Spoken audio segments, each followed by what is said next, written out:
1 2 3 4 5 6 7 8 9 10 1 2 زمانم ایچ डी فیولور محبوب دی زه د ضلع اورګزۍ لو ډیویژن سره تعلق ساتم او والد صاحب تقریبا مو 40-45 سال سرویس په لیوی فورس کې تیر کړی و او 2007 نه بعد زه خپله په لیوی فورس کې برتی شولم د خپل والد صاحب په ځای باندې 2009-2010 کې طالبیزیشن راغی او زه خپله فاق فوج سره شانه بشانه دې کې موجود وم پیله سلسلې کې د ما کور وړاو که بیا کور کې ما والد صاحب زخمی شه هغه زخمی توبه جنا بیا تقریبا 6-7 مهینه بعد هغه بیا وفات شو جی 2013 کې جی زه د جنا لاړم هنګو ته هنګو نه جی راتلم د کراور ورته دی ایریا کې دهشتګرد راووتو جی وبنې جی بالکل د مدام فیرنګ شروع کړ جی د کوم جی زخمی شولم او درې ورځې ولګېدلم زخمی توبه حالات کې سکیورټي فورسز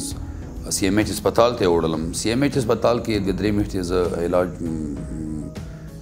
مکول جی څلور متي زه طالبانو زخمی کړی یم اوښتی یم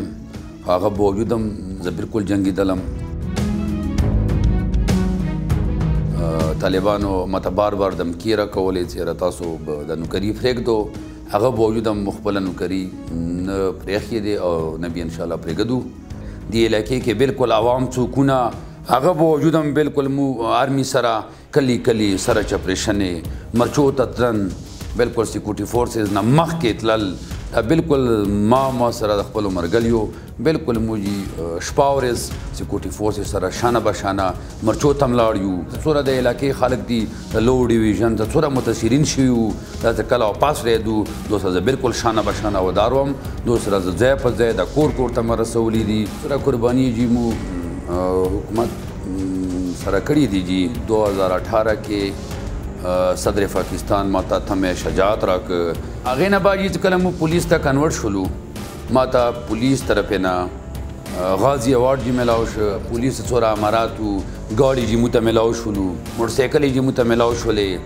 مو رنګور جی اوس هم ایپسیلون د ټریننګ کوي شروع دی جی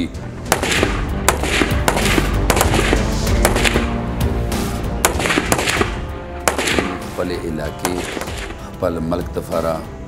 قربانی ته مخکې ودارو اوس هم ودار یو انشاءالله مخکې مو لیوي ښه صدارو اوس پولیس یو انشاءالله مو فورس چان هم کم نه دی مو د خپلې علاقې خدمت مخکې سر انجام کړی دی اوس هم انشاءالله د خپلې علاقې خدمت